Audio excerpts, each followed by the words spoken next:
Olá, sejam muito bem-vindos a mais um episódio do Pode Ser, o podcast da vida real. Hoje temos o prazer de receber aqui Dr. Luiz Cavalca. Seja muito bem-vindo. Eu sou muito agradecido de poder estar aqui conversar com vocês. Já sou muito amigo aí do Felipe e agora estou conhecendo o Luiz aí, assim, meu xará. Né? Então, vou me apresentar. Eu sou médico, oftalmologista e estou aqui em Pinda há 48 anos, um bom tempo. Eu sou formado há 52 anos. Me formei médico no Rio de Janeiro e comecei a trabalhar em Guaratinguetá e depois de 3 anos trabalhando em Guaratinguetá eu vim para Pinda. E me apaixonei, estou aqui em Pinda já, posso me sentir como um cidadão já pindamonhanbense. E vamos falar hoje sobre alguma coisa sobre medicina e espiritualidade. E eu vou falar sobre espiritualidade por um motivo. Quando eu mudei para Pinda, o movimento espírita aqui em Pinda é muito grande e antigo. E através desse contato, a gente pode falar que se tornou espírita. Porque a pessoa, para se tornar espírita, é só mesmo lendo e se instruindo sobre o que é o espiritismo. Isso, o espiritismo me trouxe muitas respostas e eu estou nesse período todo, eu venho tentando estudar e aprender mais sobre o espiritismo.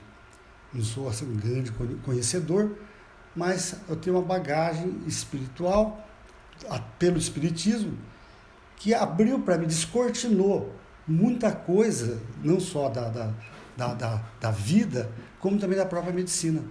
E achei muito interessante. E a medicina, nesses últimos 50 anos que eu estou já exercendo, ela vem se modificando um pouco.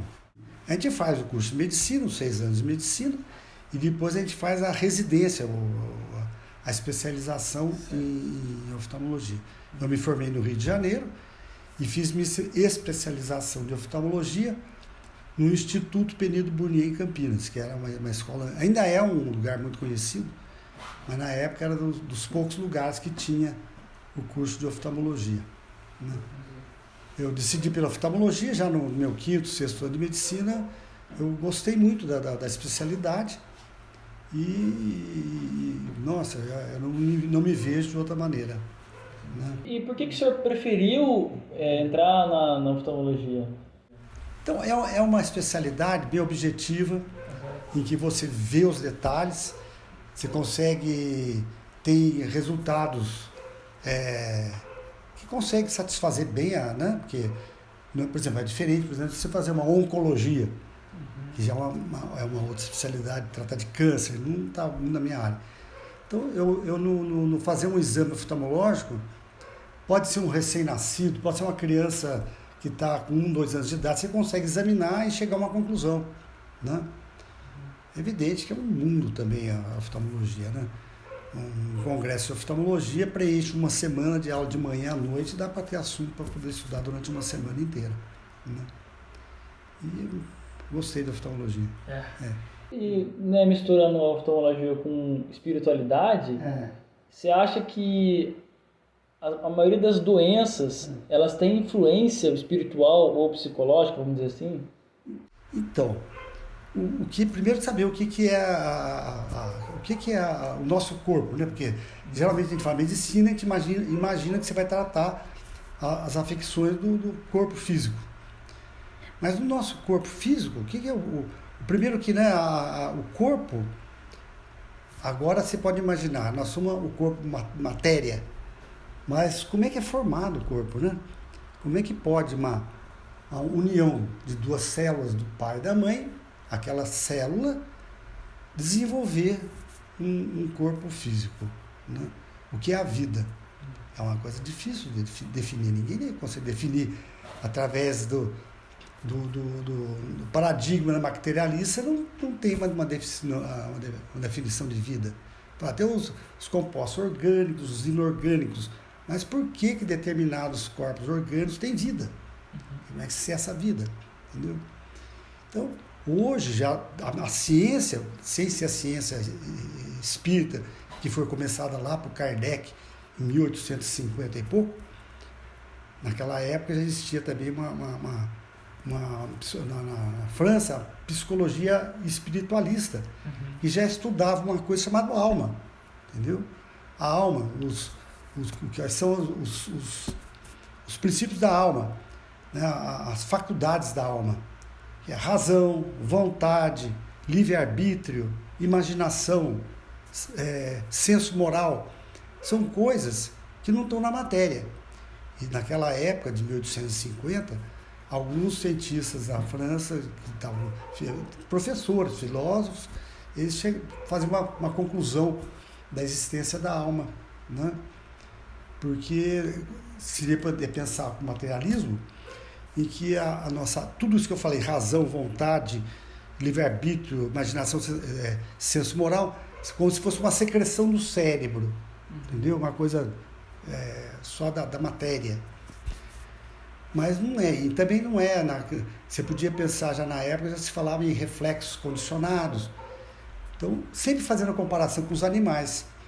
O animal você consegue fazer o reflexo condicionado, consegue fazer também no ser humano. Mas fora desse reflexo condicionado, nós temos razão. Nós temos uma coisa que o animal não tem, que é a vontade, que faz com que a gente possa direcionar. Você falou dos cientistas querendo definir o que é alma, eles conseguiram...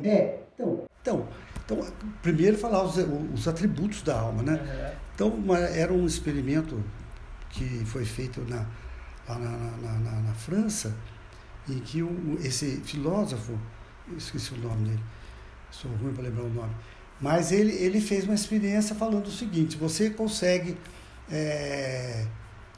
os reflexos condicionados, né? Por exemplo, você vai sentir a dor, você afasta a mão e tal, mas você consegue, com a vontade, você fazer coisas que independem de um reflexo. Por exemplo, eu seguro isso aqui. Eu posso escolher se eu vou soltar ou não. Certo. Entendeu? É uma escolha. E como é que, então, isso aqui não está no meu corpo, está numa coisa fora. É a minha mente que vai decidir se eu posso soltar ou não. Entendeu? Então, isso aí é a primeira coisinha, já, coisa tão simples, né? Que você pode ter a vontade e vencer os seus desafios. Por exemplo, eu tenho um problema que está me afligindo, aquilo me faz sofrer, mas eu tenho vontade, eu consigo superar. Certo. Né? Então, isso aí assim, já é um lampejo do que seja alma. No caso assim, então não existe tentativa, porque ou eu faço ou eu não faço. Porque você falou, deu exemplo, eu vou pegar um copo. Se eu falar, eu tento soltar, eu não vou soltar. Entendeu? Mas alguma coisa que vai fazer o seu corpo mexer e fazer isso, você vai ter que acionar através do seu cérebro a musculatura que vai mexer seu braço e que daí você pode ou não fazer. Certo. E aonde que está isso no cérebro? Está fora, entendeu? Isso então, quando começou essas pesquisas, então chegaram à conclusão, era uma época em que o espiritualismo estava em alta. Mas logo depois começou o materialismo a tomar mais conta, a descartar isso aí, assim. Daí você vê, por exemplo, a doutrina, às vezes, de psicologia, behaviorismo, em que a pessoa desenvolvendo. Você pode, então, fazer a pessoa fazer tudo do jeito que você vai educar. Isso chega até o materialismo chegou no auge no século XX, por exemplo, no comunismo, em que as crianças têm que ser feito tudo direcionada como o Estado quer, fora da liberdade, a liberdade que o espírito tem. Mas já começou tudo isso também, começou também a pesquisa da existência do mundo espiritual. As pesquisas que o Kardec, naquela época, 1850 e pouco, começou o mundo espiritual começou a se manifestar de uma maneira mais ostensiva, né? Isso tem uma programação. Se você for ver a nossa religiosidade, você vai voltar lá para antes de Cristo, na época se pegar a Bíblia, que tem toda a evolução do povo judeu e depois são revelações, vamos dizer assim, né? Se existe um mundo espiritual e tem um mundo material, esse mundo espiritual ele vem se revelando aos homens, né? E se revelou lá atrás por Moisés, a primeira revelação, já foi programada. Depois, mais para frente, Jesus trouxe uma outra revelação, né? Uma mudança de paradigma para poder a pessoa entender o que seja a evolução do espírito. E já foi então programado já toda essa evolução pelo plano espiritual até chegar no espiritismo. Então, em 1850, por aí, no mundo todo começaram as manifestações espíritas. Começaram através de movimentos de corpos materiais, por exemplo, uma mesa que se mexia, uma mesa, o pessoal se reunia e pessoas que tinham vamos dizer, médium, né? Um poder um pouco maior, conseguia fazer com que os objetos se mexessem e respondessem às perguntas que eram feitas. Então, se mexia, o objeto não tem inteligência. É chegar à conclusão de uma inteligência fora da matéria. Certo. Que são os espíritos. Isso foi toda a doutrina, foi feita mais ou menos isso aí, né? Né? O espiritismo. E isso vem, puxa, depois o espiritismo da França, ele veio para o Brasil com toda a força no começo do século XX, né? Nós temos Chico Xavier, Eurípides Barçanufo, uma quantidade de médiuns, a Meimei, que já... Então, Bezerra de Menezes, isso trouxe um conhecimento muito grande, né? E a ciência foi caminhando também nisso aí, em observações, porque chega num ponto que o paradigma materialista não responde às coisas. Que você daí fala assim, não tem explicação, então morre ali. Mas não. E quando você fala que tem uma força espiritual, é um novo mundo. Mas isso não começou só com Kardec. Já começou lá nos anos 1800 com o magnetismo. Com Anton Mesmer. Que naquela época, imagina em 1800, o que era a medicina? Não tinha nada. Se a pessoa estava doente, era fazer sangria, fazer vomitar. Não tinha nada. E o Mesmer, ele chegou à conclusão dessa força da alma, vamos dizer. E que daí conseguia saber que a pessoa, que o ser humano tem um espírito. E depois lá com Kardec também, as instruções dos espíritos, a gente fica sabendo que existe a composição do universo é feita de um fluido, chamado... O fluido cósmico universal foi o Mesmer que falou, porque ele fazia as experiências de tratamento com magnetismo.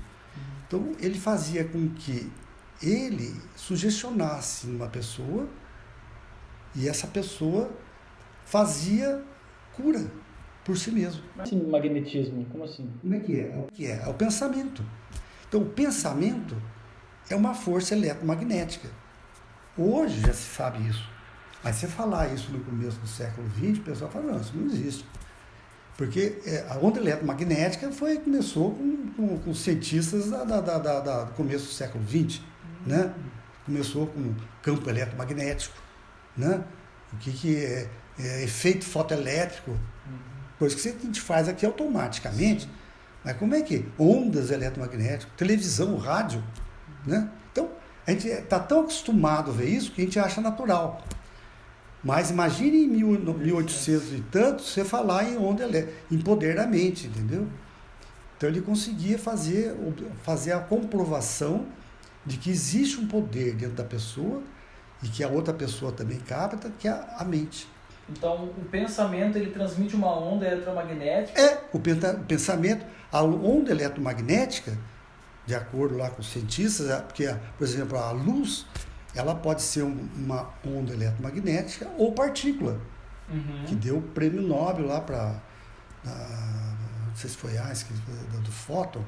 Bem, que daí a matéria, ela é onda eletromagnética coagulada, ou é a luz coagulada. Esse conceito de luz coagulada ser matéria, isso não é conceito espírita, não. Isso é conceito científico. Sim. Né? Isso aí. Então, nós vivemos num mundo envolto de ondas eletromagnéticas e tudo mais. E essas ondas se manifestam como matéria. Certo. E essa matéria pode ser desde essa que a gente consegue ter os sentidos, né? Até as matérias que estão fora dos nossos sentidos. Então, de certa forma, quando a espiritualidade fala com a gente, e a gente não está com a anteninha muito sintonizada, eles estão mandando, como se fala? Onda eletromagnética, pra gente, canal de televisão tentando sintonizar. Isso. Se a gente não está sintonizado, ele vai se perder aquilo. Então nós temos uma glândula no meio do cérebro, que é a pineal, né? E quando eu estava na faculdade, era falar... Não, a faculdade foi 1960. Era como se fosse um resquício, como se fosse uma coisa atrofiada dentro do cérebro. Né? Depois, teve um livro psicografado por Chico Xavier, de um espírito... É um cientista, que é o André Luiz. O André Luiz foi um cientista que, através do Chico, fez a psicografia. Aliás, as psicografias do Chico Xavier não foi feito só o André Luiz. Foi a espiritualidade maior, sábios da espiritualidade maior, não sei se mais de 12 sábios, mas sábios, pode pôr Sócrates, Platão, cientistas, eles assessoraram o André Luiz para escrever toda a obra dele. Né? Então ele trouxe uma informação, num dos livros dele, que é um capítulo dos missionários da luz, que chama-se epífise, né, que é a pineal, epífise ou pineal. Então, naquela época, ele fala que é a antena de comunicação que a gente tem com o mundo espiritual. Né? Interessante. E que a gente nasce com a epífise. Ele falou, inclusive, de coisas no livro que só depois de 50 anos depois que a ciência foi comprovar. Por exemplo, a melatonina, que é produzida pela epífise.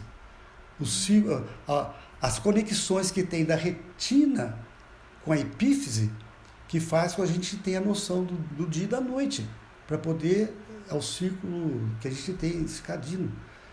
A epífise, ela capta toda esse magnetismo da Terra. Por exemplo, as aves. Como é que as migrações das aves? Como é que sabe, elas fazem todo aquele movimento, entendeu? É através da epífise. Não é uma coisa que foi descoberta faz 30 anos. Ninguém sabia disso. Uma parte sensorial, de certa forma. Então você imagina como que janela que não abre pra gente, você saber que você tem uma antena na sua cabeça que pode se comunicar. Daí você pode comunicar com o que você quiser. Daí você imagine só, aí a gente vai dando uma brecha sobre o negócio de saúde. Que você pode sintonizar com o bem ou com o mal. Entendeu? Imagine uma pessoa que acorda de manhã cedo, já pega o jornal, já vai lá vamos lá ver aqui os crimes, vamos ver isso aqui, daqui a pouco já telefone só para falar maledicência. Ela está, então, sintonizada com uma parcela do mundo espiritual que se afeiçoa a isso. E os monges, que eles vivem em meditação, de certa forma, eles estão... Eles estão em meditação, mas será que é bom você só meditar, né? Tem isso. E daí você vê, puxa, o negócio é amplo. É amplo porque o universo, a partir do momento que você imagina que existe um mundo espiritual, abre uma janela assim que é muito tempo de estudo, é muita coisa. Mas uma coisa que eu acho que atrapalha muito isso imagina que você vai fazer tipo um retiro em algum lugar.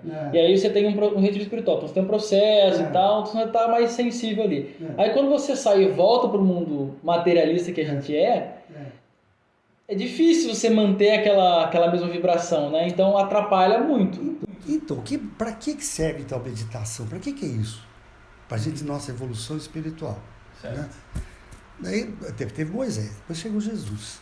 O que o Evangelho fala, tudo aquilo ali são ensinamentos que para você entrar dentro de você, de si mesmo. Certo. Daí ele fala, o reino de Deus está dentro de você. Como que é isso, né? Vós sois deuses. Tudo bem. Então, se existe uma gradação espiritual, vamos dizer, nós estamos aqui com o corpo material, né? Eu notei algumas coisas para não me perder muito, mas vamos dizer, você tem o espírito, perispírito e o corpo físico, né? Corpo físico, todos nós temos, os animais têm. E a partir do momento que você tem espírito, né, você já tem você está servindo do corpo espírito, do corpo físico, para aprimorar o seu espírito. É isso que eu estou falando. Certo. Então você aprimora o seu espírito para continuar uma nova etapa de evolução. Você deixou de ser animal, já tem o espírito seu, já está dono de razão, de vontade, livre-arbítrio, senso moral. Daí você já vai começar a ter consciência. Daí você vai evoluir já numa outra etapa. Daí você pode chegar... Qual é a evolução depois nós que estamos aqui nessa fase de terra? Nós vamos chegar... Existem algumas coisas escritas no livro Kardec que falam assim, a evolução vai do átomo ao arcanjo. Quer dizer, nós vamos ter, né, uma evolução muito grande. Então imagine só, o Cristo, então, quando ele veio trazer os ensinamentos, ele trouxe um ensinamento para você evoluir o seu espírito. Tudo aquilo que ele fala ali não tem, né, nada... As parábolas, tudo, as histórias, não tem nada a ver com a matéria em si, né? Quando eu vi uma palestra interessante, por exemplo, quando você vê lá com Jesus, lendo o Evangelho, Jesus, ele expulsou os vendilhões do templo e bateu em todo mundo. Falei, Jesus não era tão uma harmonia, né? Mas se você for ver bem, quem são os vendilhões dos templos? É o nosso orgulho, a nossa vaidade, o nosso egoísmo, dentro do nosso templo, entendeu? É isso que Jesus quis, vou expulsar esses vendilhões do seu templo interno. Então tudo que você vê falar é a reforma íntima para você ter a evolução, né? De forma também ele quis tirar o comércio da fé que tinha, né? Não. Você não imagina isso, porque tira isso aí assim da material. O ensinamento dele é para todos os tempos. Certo. Para todos os tempos. Não tem mais ninguém vendendo bicho nenhum na igreja. Mas você fez a reforma íntima, o seu templo interno, você tem que expulsar os seus vendilhões. Quer dizer, isso é uma pequena amostra do que tem no Evangelho, né? E assim você vai pegando coisas do Evangelho que você puxa, coisas para poder... então tem muita coisa. E a saúde, então, como é que fica, né? A saúde, Jesus fez curas, né? E se você pensar bem, eu falo assim, ele curou, mas todos que ele curou, eles morreram. Então o que é a cura, né? A cura é para poder melhorar o espírito, né? Ele falava, ele curou lá a pessoa, depois ele falava assim, vai e não peques mais, para não te acontecer coisa pior, mas a pessoa vai morrer. Sim. Entendeu? Então, a evolução espiritual é essa, né? De você procurar daí melhorar a sua sequência como espírito. Certo. Então, quando a gente está aqui como espírito, encarnado, né? Vamos ver se eu vejo mais alguma coisa que eu devo ter feito. Quanto mais o corpo diminui de valor aos nossos olhos, mais o princípio espiritual cresce em importância. Certo? O nosso corpo nos nivela aos irracionais. E o segundo nos eleva incomensuravelmente. Não tem fim, né? Então, como é que a gente vai evoluir? O elemento material e o espiritual são os dois elementos do universo. Agora, nós temos diferentes corpos orgânicos, vamos dizer... Não temos só essa matéria, a gente vai ter outros tipos de matéria. A gente vê na doutrina espírita, por exemplo, falando que lá, que Marte e Saturno têm uma humanidade mais evoluída. Marte? Mas a gente vai olhar por aqui, você não vê nada, é um lugar sem nada, né? Marte é um planeta a matéria mais quintessenciada, vamos falar, entendeu? E daí é a matéria que eu estava falando, que as diferentes corpos de natureza material no universo. Não existe nada desabitado sem vida. É que os nossos olhos não são capazes de enxergar. Nós estamos aqui numa fase animalizada ainda, né? Animalizada. Entendi. Mas é muita coisa para falar, né? É o seguinte, como que funciona essas curas milagrosas? Isso, né? Agora você vai fazendo perguntas, eu não vou ficar falando meio perdido aqui. Não, tranquilo. Então você tem lá a alma, né? Daí você tem uma conexão com o seu corpo físico. Então, aquilo que eu estava falando, a célula, ela vai se dividindo e vai formar um corpo. E se você for ver o embrião, ele passa o embrião ele faz uma escala filogenética. De repente parece um peixinho, depois parece um bicho, depois tem rabo, depois parece que tem branca, e depois vira um ser. Né? Mas o que molda aquilo ali, né? O que é aleatório? Foi o materialismo, como é que fez para formar um corpo? Então existe um campo eletromagnético que faz a forma do corpo, entendeu? Então, se nós temos um corpo, se nós somos espíritos, nós existimos antes do corpo. Essa é uma questão que se faz. Então, se existe um mundo espiritual, então tem o espírito. E como é que ele encarna? Então ele vai pegar um corpo. E esse corpo perispiritual, que está em contato com a mente, ele vai evoluindo e conforme você vai evoluindo, você vai desmaterializando. Cada vez você vai ficando menos precisando da matéria grosseira. Esse é o princípio da evolução espiritual. Né? Então você está... mas daí a pessoa nasceu... Puxa, o cara nasceu completamente doente. Para a formação do espírito dele, ele devia ter um corpo que não conseguiu formar ainda um corpo para ficar como está aqui nesse planeta. Né? Ele traz uma bagagem de lesada. Então, e como você pode se lesar de muitas maneiras, né? Puxa vida, se existe uma maneira de evolução, o bem é supremo, o mal é sempre provisório. Não existe o mal, né? A doutrina de que existe, tem o mal e tem o bem, tem o diabo, não. Todos nós somos criaturas, fomos criados, como fala do átomo ao arcanjo, a gente vai tendo uma evolução de corpo animal, depois tem coisas simples e vai evoluindo de acordo com o próprio desenvolvimento intelectual, moral, né? Que a pessoa vai tendo, né? E o que eu estava falando? Das curas milagrosas. Das curas milagrosas, né? O que acontece do nada. Então, se você tem um corpo pré-formado, você pode atuar nesse corpo, entendeu? Então você tem o perispírito, o espírito e o corpo, você tem o envoltórios da mente, né? O corpo mental, daí você tem o perispírito, que vai ter o corpo astral, causal, vital e o corpo físico. São camadas. São camadas, né? Daí você vai ter que você vai do corpo astral até o seu corpo físico, e vai e volta, vai desenvolvendo. Certo. Né? Por exemplo, se uma pessoa tem câncer terminal, os médicos já desenganaram, né? Vai chegar a desencarnar. E aí acontece assim, do nada o câncer sumir.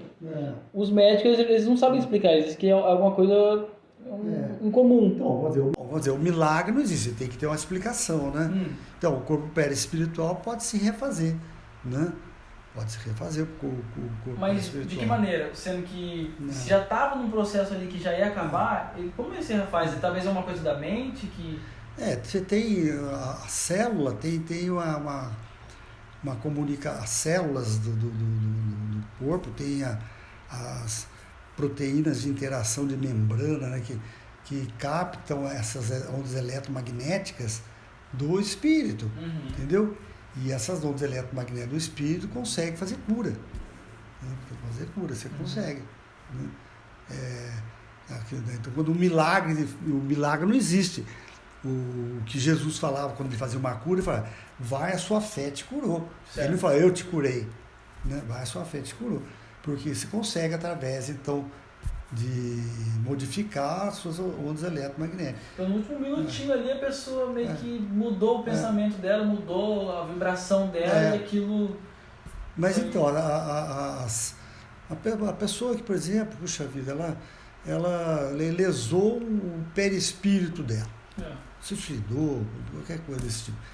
Daí aquilo ficou, no perispírito ficou deformado. Entendi. Então, para ela passar às vezes num processo passar num processo de cura, ela tem que, às vezes, passar de novo no corpo físico para melhorar a sua consciência e se curar, né? E aquilo que Jesus fala, vai, a sua fé te curou. Sim. Né? Entendi. Então a pessoa tem que ter fé. A gente vai ter uma participação agora aqui no programa. O Felipe vai fazer uma pergunta para o senhor, tá bom? Tá bom. Seu Cavalca, você falando agora o Luiz, né, puxou esse assunto dos cânceres, né, terminais, essas doenças, né? Queria fazer uma pergunta para o senhor sobre doenças hereditárias. Se existe algum fundamento espiritual para isso, como é que funciona? O perispírito, né, ele quando está lesado e vai formar o corpo físico, esse corpo físico ele vem com alterações, né? Deixa eu ver quando é que eu tinha marcado alguma coisa sobre isso aqui. Então, a saúde é a perfeita harmonia da alma, certo? E às vezes, para você adquirir a harmonia da alma, você tem que passar por um processo de mudanças do seu corpo perispiritual. Né? Então, a pessoa reencarna com o seu corpo perispiritual, um defeito, e esse defeito, tudo que já é uma programação que o espírito, antes de encarnar, faz. Né? Passar por isso para melhorar o seu perispírito, para poder ele evoluir. É isso aí que você está falando, Pertão? Show de bola, Boca. Acho que respondeu. Respondeu, Luiz? Respondeu. E já que a gente está falando disso, como os cientistas eles tendem a não acreditar muito em fé ou em Deus, porque eles querem uma prova física ali, existem evidências que comprovam que a espiritualidade ajuda na saúde? Hoje já tem nos hospitais de São Paulo a capelania. Você vai falar de capelania. Capelania é que os pacientes que estão em fase terminal e tudo mais, que está já com processos de piora, estão muito mal de saúde, eles têm uma assistência no hospital de espiritualidade. Pode ser padre, pastor, ou espírito, vai lá, que ajuda a pessoa a se melhorar. Olha só. E ter uma ação. Então é algo além da ciência. Se nós temos um corpo que vai formar o nosso corpo, atua aí. Atua aí. Tem essa né? Não é milagre. O passe magnético, todas essas, né? Que cria uma conexão do plano espiritual com o corpo físico. E o senhor acha que as emoções e as opiniões alheias de fora, elas interferem na nossa saúde de alguma forma? Porque, né, como o psicológico... porque como o psicológico está muito ligado da forma como o nosso corpo reage, porque o nosso corpo ele é o reflexo da mente, de certa forma, né? Então, se a gente está encanado com alguma coisa, com alguma opinião, acaba que a gente externa isso no corpo. Exatamente. Orar e vigiar. Né? São coisas que já vem da...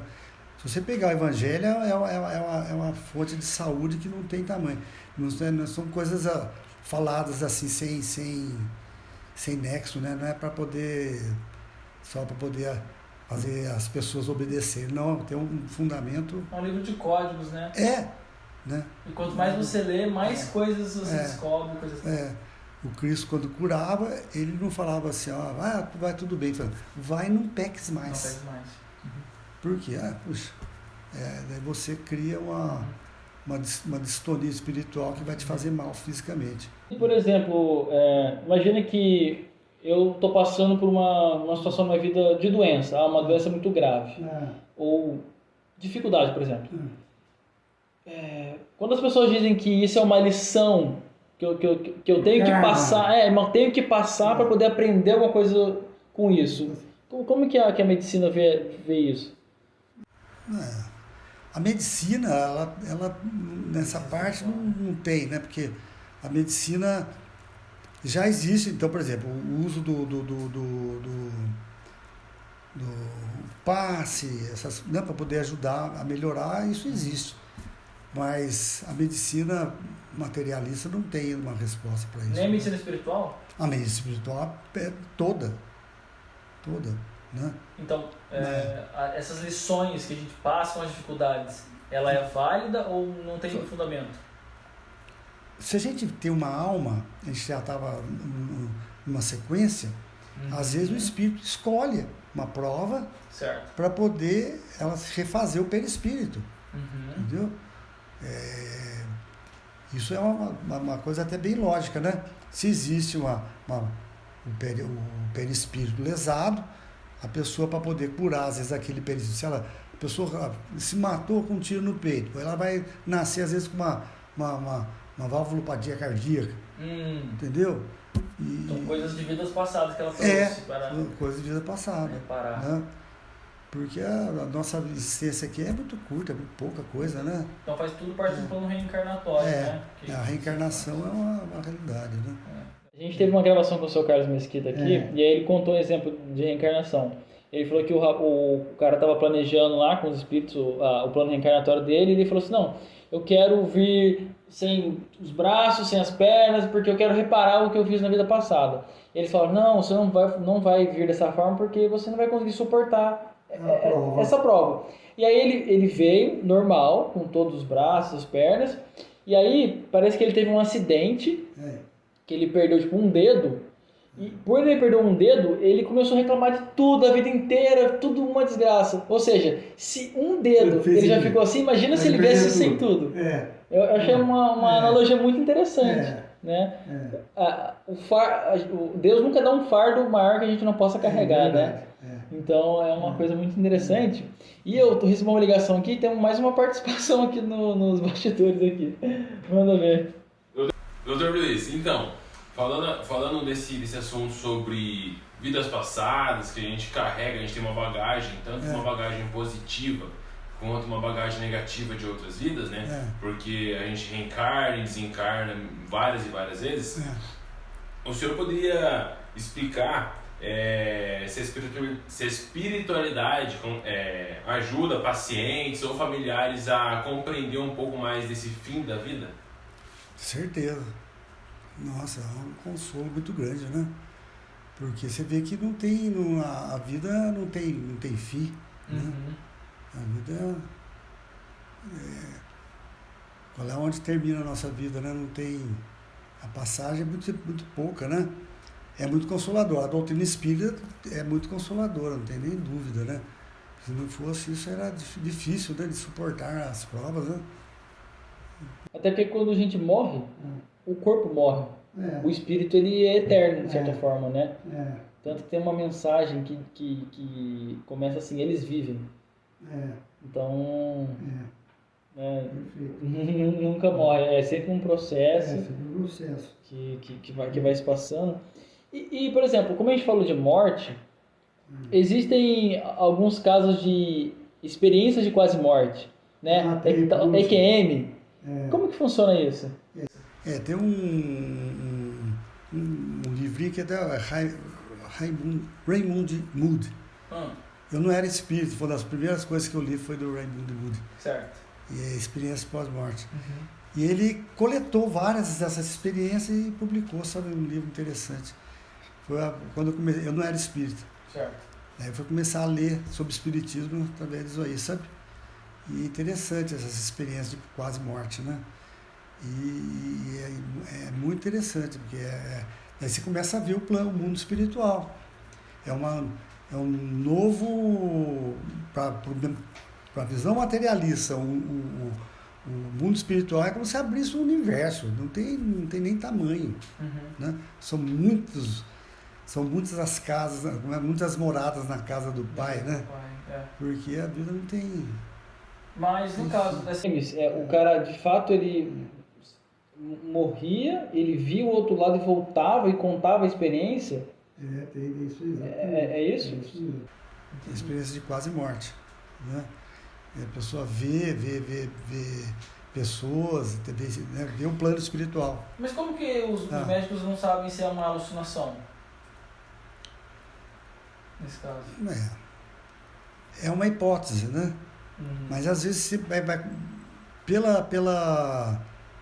você vai fazendo a pesquisa, daí você chega à conclusão que às vezes é experiência de quase morte mesmo, né?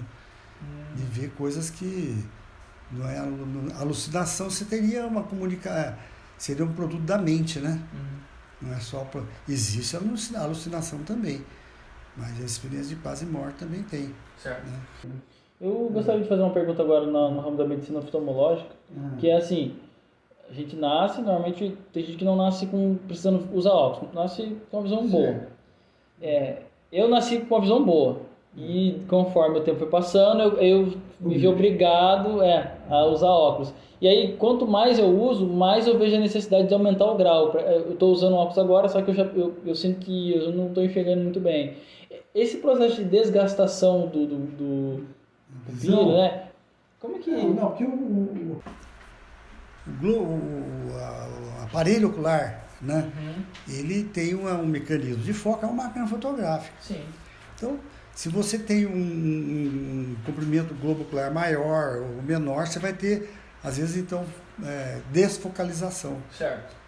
E o formato do olho poder ter uma questão hereditária, né? Hereditário? Você tem um olho míope, por exemplo, que é um olho que cresceu um pouco mais, são pessoas que têm uma genética para miopia, né?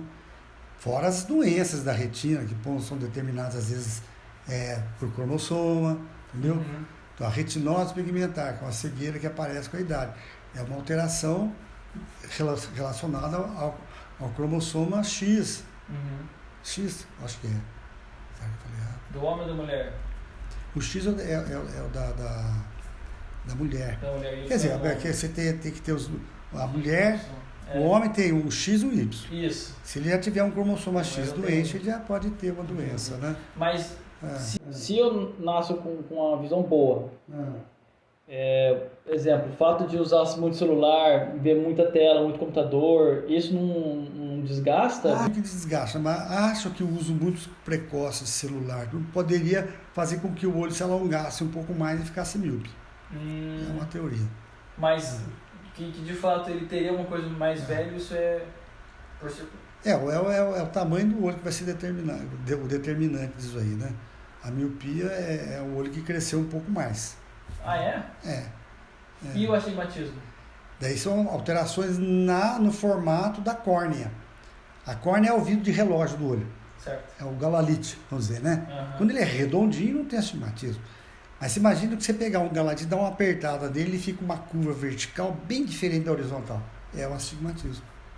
É o formato da córnea. E não volta mais ao normal? Fica fora de foco. Vai desgastando. Não, fica fora de foco. Daí você põe o óculos para corrigir. Hoje existe cirurgia para poder você fazer um reshape. Fazer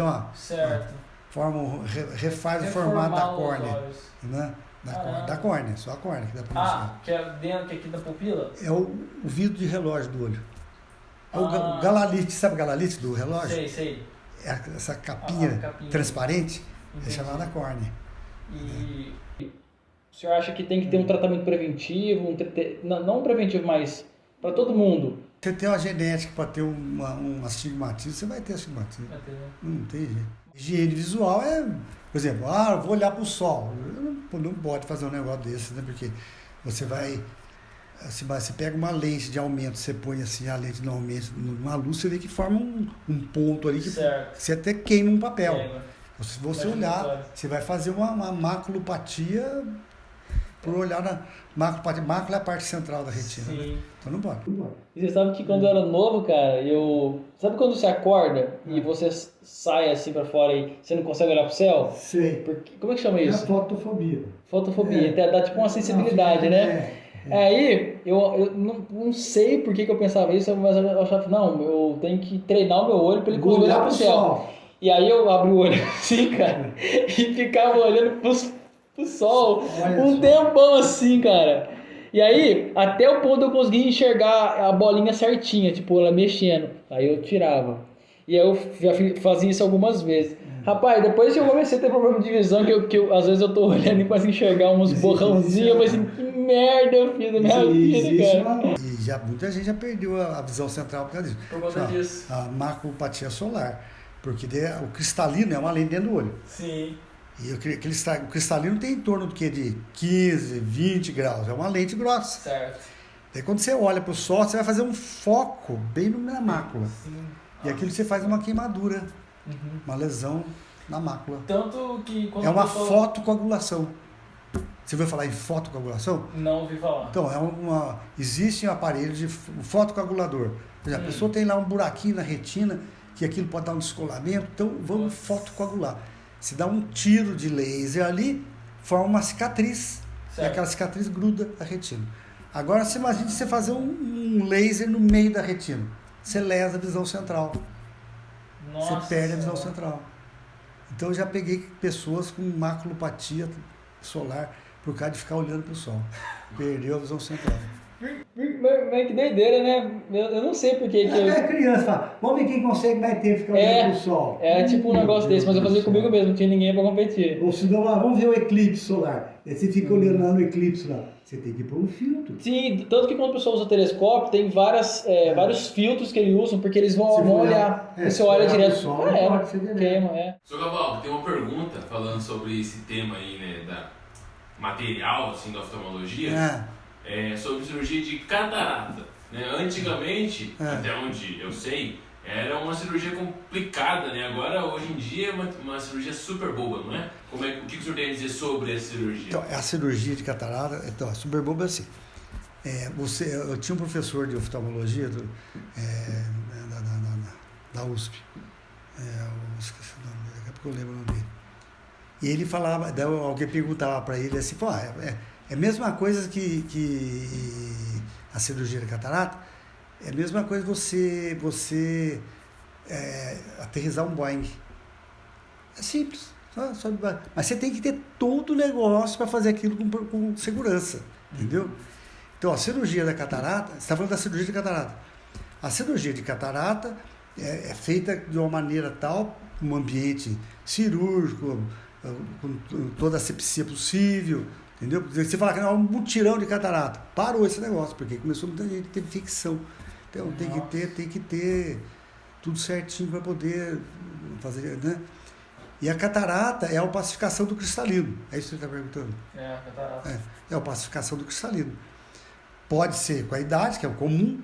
A pessoa vai passando, fatores genéticos, hereditários, depois dos 50 anos de idade, pode começar a perder a transparência do cristalino. E a cirurgia é a retirada do cristalino.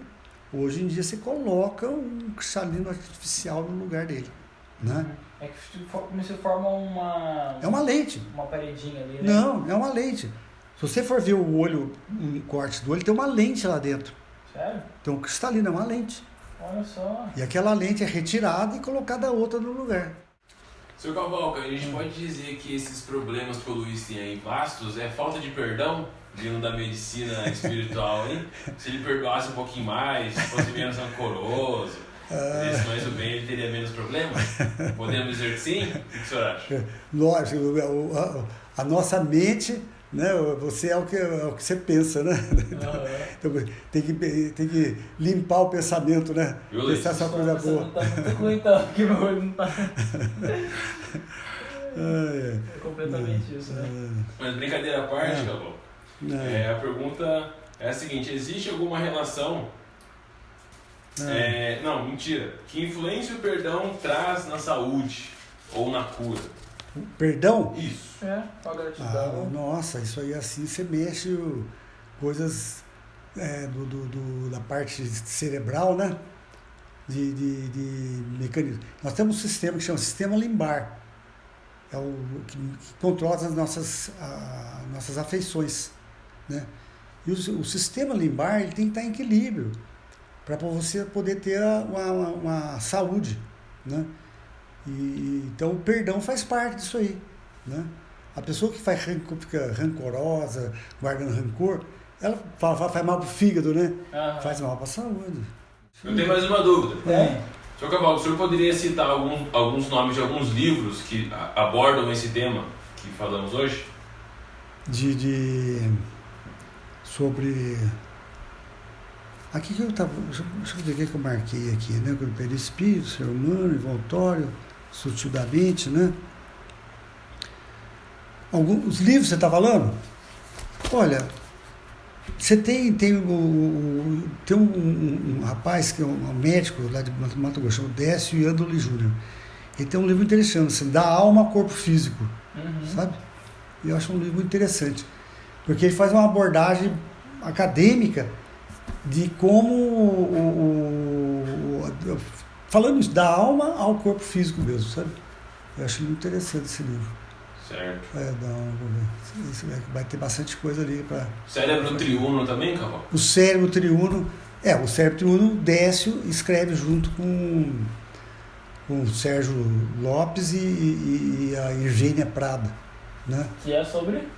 O cérebro triuno foi baseado num livro do André Luiz. André Luiz é o pseudônimo do como é que chama lá o cientista? O Carlos Chagas, que o Chico psicografou. Certo.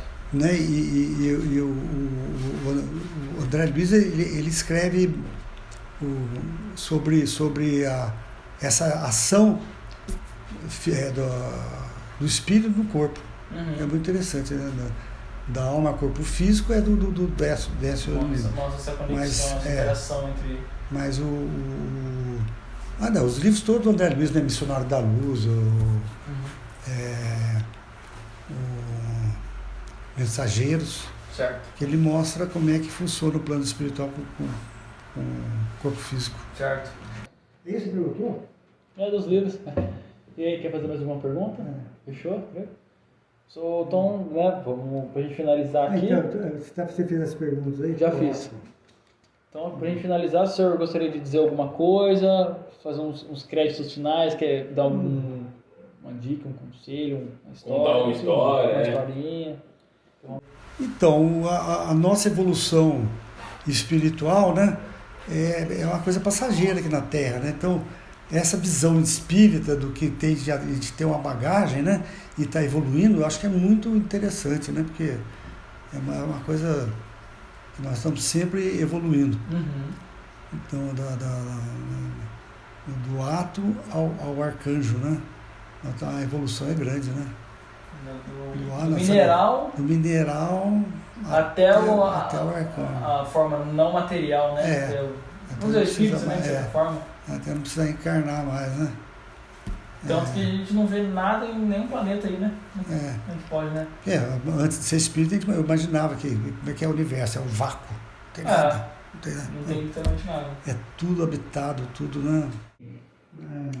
O senhor gostaria de divulgar suas redes sociais? Tem alguma... Não, tudo tem. Pode... Se eu vou divulgar... Não, o senhor quer falar a rede social do senhor pro pessoal? Minha rede social? Instagram, Facebook, alguma coisa? Puxa, eu nem sei se o Instagram... Eu devo ter Instagram, porque isso quem fez... Sabe que eu tenho Instagram? A gente coloca depois o nome lá. Eu tenho Instagram, sim. Certo. A gente põe na frente lá na tela, se o pessoal quiser... Certo, pode, puxa. O senhor posta alguma coisa lá, alguma matéria? Nem mexe direito. Mas... mas tá bom. Mas é isso. Fechamos, Felipe? Fechamos. Então tá bom. Então é isso, pessoal. Agradecemos aqui mais uma oportunidade de estarmos aqui com o senhor Dr. Luiz Cavalca. Agradecemos também a oportunidade da informação, né? Que essa conversa possa gerar frutos, né? Para as pessoas que estão assistindo, possam, de certa forma, dar uma luz, né? Na vida da... Tudo que puder ajudar, né? Exatamente. Porque nós somos espíritos eternos. Sim. E encaminhada para planos maiores. Né? Certo. E isso é a verdade. Então, né? Combinado. Tá bom. Então, vejo vocês no próximo episódio, pode ser? Pode ser. Beleza. Fechou.